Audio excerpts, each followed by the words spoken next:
Iran inaweza kuanzisha tena urutubishaji wa madini ya uranium tena katika muda wa miezi kadhaa licha ya uharibifu wa mitambo yake ya nyuklia kutokana na mashambulizi ya hivi karibuni ya anga ya Marekani na Israel. Mkuu wa shirika la Umoja wa Mataifa la kuratibu masuala ya nyuklia alisema Jumamosi hii Juni 28 katika mahojiano. Rafael Grossi ambaye ni mkurugenzi na mkuu wa wakala wa kimataifa wa nishati ya atomiki IAEA alisema kuwa Irani imesalia kuwa na uwezo mkubwa wa kurejesha sehemu ya mpango wake wa nyuklia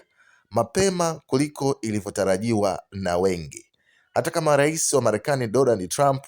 na utawala wake wanaendelea kudai kwamba maeneo ya nyuklia ya Irani yalifutwa na mpango wake umewekwa nyuma kwa miongo kadhaa, Grossi alitoa onyo la kutisha akisema mengine bado yanasimama na kwamba Tehran inaweza kuwa inazalisha uranium iliyorutubishwa hivi karibuni na inaweza kuleta hatari katika jumuiya ya kimataifa, alizungumza Grossi.